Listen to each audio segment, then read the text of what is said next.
உயிர் போகும் பொழுது தொண்டைக்குழி அடைக்கும் அப்படின்னு சொல்லுவாங்க. அந்த மாதிரி இந்த திரைப்படத்தை பார்க்கும் பொழுது அந்த 2.5 மணி நேரமும் ஒவ்வொருடைய தொண்டைக்குழியும் அடைத்தது ஒவ்வொரு காட்சிகளும். அது இசைகளாக இருந்தாலும் சரி, அந்த படத்தில் வைத்திருக்கக்கூடிய குறியீடுகளாக இருந்தாலும் சரி, காட்சி அமைப்பாக இருந்தாலும் சரி, ஒவ்வொன்றுமே யதார்த்தத்தை இந்த படம் பேசியிருக்கு. இந்த நேரத்தில் சொல்ல விரும்புவது, ஆர்கே செல்வமணி அவருடைய பேட்டியில் சொல்லியிருப்பார், எப்படி இருந்த கிராமங்களை இந்த தமிழ் சினிமா எப்படி மாற்றிவிட்டது என்று சொல்லி அவருடைய அனுபவத்தை சொல்லியிருப்பார்.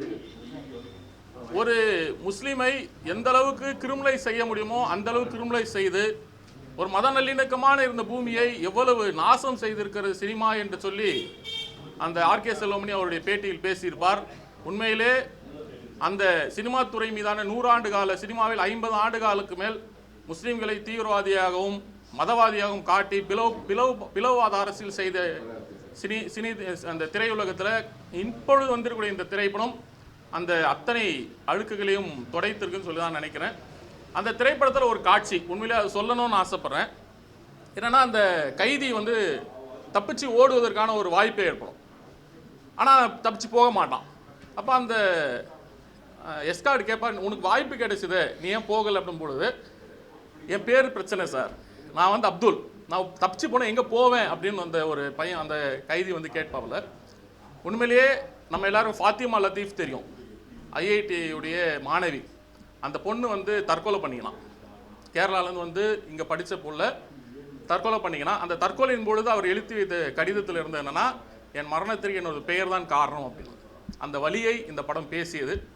ரெண்டாவது, பல்வேறு சம்பவங்களை ஒவ்வொரு மனிதருடைய வாழ்க்கையிலும், குறிப்பாக சிறைவாசிகளோட வாழ்க்கையில் இருந்த ஒவ்வொரு விஷயத்தையும் இந்த படம் கோர்வையாக பேசியிருக்கு. உண்மையிலே இந்த படத்தை ரொம்ப தைரியமாக எடுத்த தோழர் சுரேஷை நாங்கள் மனதார பாராட்டுறோம். அந்த குறியீடுகளும் பெயர்களும் எங்களோட வலியை பேசியிருக்கிறீங்க. இந்த தமிழ்நாட்டில் வாழ்ந்து கொண்டிருக்கிற இஸ்லாமியர்களுடைய வலிகளை, வேதனைகளை இன்னைக்கு சுரேஷ் ராஜகுமாரி பேசியிருக்கிறார். மனதார பாராட்டுறேன். இது ஒரு படமாக பார்த்துட்டு போனோன்னு சொன்னால் அதனால் அவருக்கும் பெரிய வெற்றி இல்லைன்னு நான் நினைக்கிறேன். இது மாதிரி இன்றைய சிறைகளில் தொடர்ந்து இது மாதிரி நடக்குது. இது முழுக்க முழுக்க நீதித்துறையுடைய அலட்சியத்தை அவர் வெளிப்படுத்துகிறார், அம்பலப்படுத்தியிருக்கிறார். இந்த படத்தை தயவுசெய்து, ஐயா முதலமைச்சர் நான் கையெடுத்து கும்பிடுறேன், இதுவரை நான் கும்பிடுனதில்லை, தயவுசெய்து இந்த படத்தை பாருங்கள். தமிழ்நாட்டில் இருக்கக்கூடிய சிறைத்துறை அவ்வளோ மோசமாக இருக்குது என்பதை தயவுசெய்து நீங்கள் உணருங்கள். இந்தியாவில் இந்த மாதிரி விசாரணைக்கு எதிராக கிட்டத்தட்ட 3900 பேர் இருக்கிறாங்கன்னு சொல்லி ரிப்போர்ட் சொல்லுது. அதில் 1500க்கும் மேற்பட்டவர்கள் தமிழ்நாட்டில் மட்டுமே இருக்கிறாங்க. இந்தியாவிலே அதிகமான சிறைச்சாலைகளை கொண்ட மாநிலம் தமிழ்நாடு. ஜம்மு காஷ்மீரை விட 35% மேற்பட்ட சிறைவாசிகள் தமிழ்நாட்டில் இருக்கிறாங்க. ஆக ஐயா முதலமைச்சர் அவர்கள் இந்த படத்தை தயவுசெய்து பார்க்கணும். எப்படியாவது நீங்கள் முயற்சி செய்யுங்க. ரெண்டாவது, நீதிபதிகள் பாருங்கள். உங்களுடைய எதையுமே வாய்தா மட்டுமே போடுறதுனால எவ்வளோ இப்போ வாழ்க்கை நாசமாக போகுதுன்னு சொல்லி பார்க்கணும். தோழர் சுரேஷ் ஒரு கதை எடுத்திருக்கிறார். இன்னைக்கு எங்கள் கையில் ஒரு 19 கதையுடைய கான்செப்ட் இது.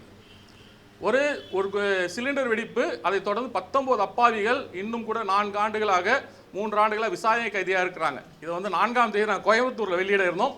அதை இப்பொழுது தோழர் மூலமாக வெளியிடுறத நாங்கள் மகிழ்ச்சி அடைகிறோம்.